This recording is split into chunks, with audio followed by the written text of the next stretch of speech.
always true. And this is because in France there was a very powerful intellectual fascist tradition, essentially, that's what it was, which goes right through to today, and even to the new right.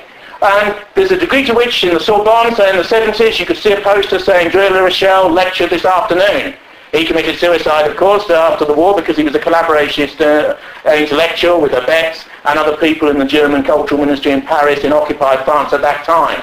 Now, so it's not uniform. These things are process-led and dynamic. And it doesn't just happen in economics and anthropology. It happens in psychology. It happens in sexology. It happens in English literature. It happens in the creation of new discourses, such as cultural studies, which is the dissemination of ideas about mass culture. And it happens in critical theory. Critical theory is a viewpoint that's grown up across the arts and across the humanities and even into areas of law like criminology, which can also be considered to be one of these ologies, if you like, one of these subjects. Other areas are history of art, aesthetics, in philosophy courses, philosophy itself, and so on. The Anglo-American world, of course, had an empirical view of philosophy, largely since Hobbes, but certainly since Russell in the 20th century, and a hostility to European philosophy, which meant there was less Marxist influence here. But the trouble with Bertrand Russell's type of philosophizing is it doesn't believe that any of the big questions can be answered. And therefore philosophy itself becomes slightly pointless and a cul-de-sac where you discuss the language you use to arrive at a concept that you might arrive at, for which there are multiple interpretations and which you are forever unsure. In and of itself, that's the preparation, this radical tepid uncertainty, which leads from conservatism to liberalism and from liberalism to something that's a bit more certain and lies to the left of it. Everything in Western societies has moved to the left throughout the 20th century. I'm not a Christian, but you could argue that after Vatican II, many Catholics became Protestants. Many Protestants became liberals. Many secularist liberals who are ex-Protestants moved further to the left and adopted views that they would have regarded as semi-extreme in the past, as long as they're not connected to physical force, militant working class politics, vanguardism, and the absolute politics of communism. You have many left-wing liberals now who have views which are to the left of hardcore communists in the 20s and 30s, and they don't realise that, and they're horrified by the atrocities of Stalin and Mao and Pol Pot and all of the others. But what they don't realise is that they have imbibed a doctrine of totalitarian niceness and squeaky keen correctness about these concepts, which existed in a way that their minds were attuned to before they became conversant with it. Now this march through the institutions has also been a march through the media, because when you have an intellectual clerisy, it tends to control the conceptual ideas in the society, and the way the society talks to itself in modernity is through the media. And also propaganda and ideas about how you talk to the media. Most polytechnics and post-polytechnics now, because polytechnics were once vocational institutions, of course, dominated by people who tended to support the Labour Party. Now they've been upgraded to new universities, or universities have been downgraded to new universities, which are polytechnics. Because if all have a degree, what does it mean? In America, you can go to a university and you don't necessarily, outside the Ivy League, have to have the qualifications to get in. So you have a remedial course. There's a considerable number of people from certain types of racial minorities on those remedial courses. Taught to do English, taught to do maths, and then they do sports science or sports psychology. They won't be doing physics, they won't be doing mathematics, they won't be doing metaphysics, they won't be doing Shakespeare. There are certain colleges now that have those about whether Shakespeare should be on the English course.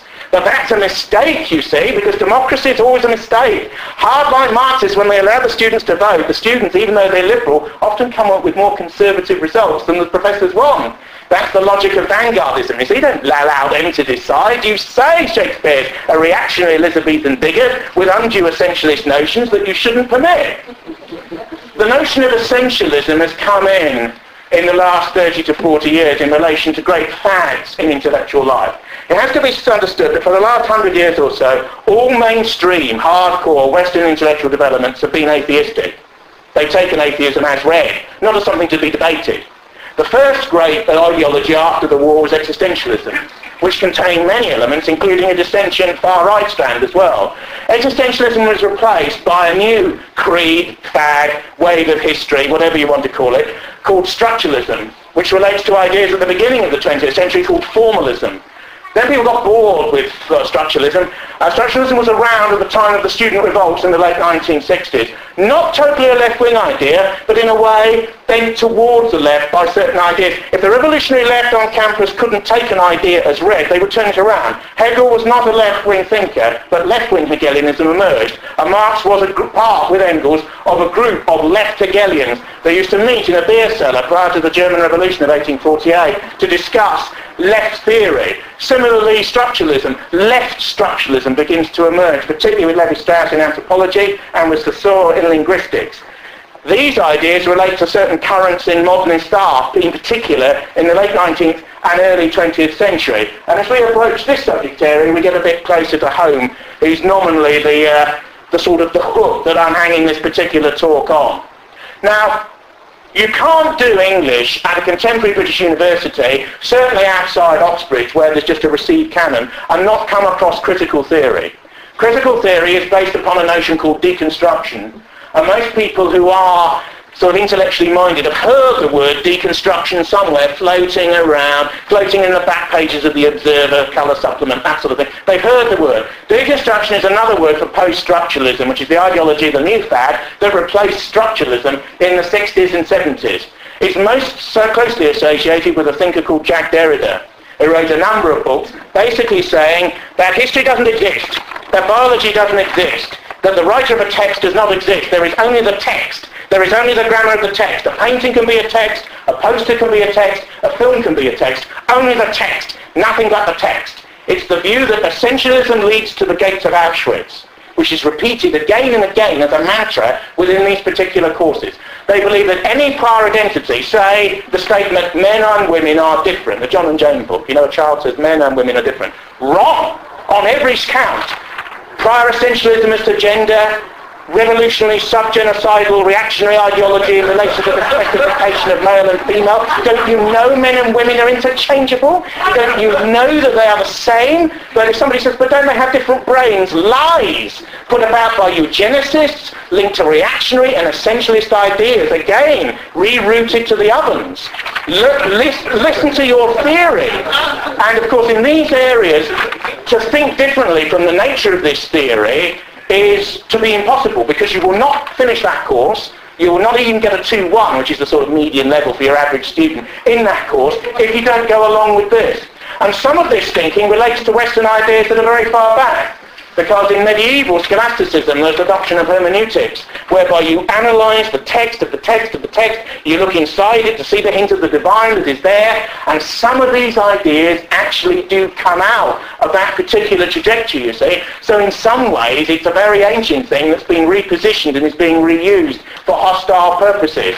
Only the core theorists in this sort of area, Deleuze, Guattari, Derrida and others, would actually know that that is the case.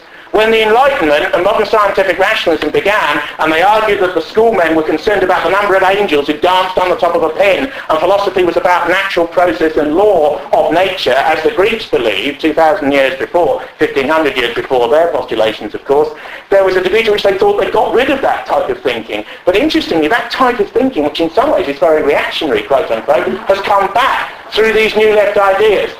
The one thinker that's partly outside all of this and has a special status as a monster within the 20th century is Martin Heidegger. Now, Martin Heidegger was an extreme essentialist and was a religious thinker, but was highly influenced by these ideas of extreme hermeneutics and the peeling away of the onion of the text. Heidegger has one book that's 400 pages saying what is thinking, or what is the nature of thinking. Heidegger wrote 80 books, all 80, most of which have never been released. And although Heidegger is one of the most radical thinkers of the 20th century, Heidegger's political affiliation, if only for a year, between 1933 and 1934, has meant that, in a sense, he has become an unperson. After the war, he was allowed to write and continue to write. He used to write in the Black Forest. He had a wooden cabin in the Black Forest, and he just used to commune in this this particular wooden fastness, this shed almost, with nature and by himself, in pure theory. Now, a lot of these ideas are based upon pure theory. They're based upon the idea that the bourgeois, the enemy in Marxian terms, goes to life with common sense. The Marxist goes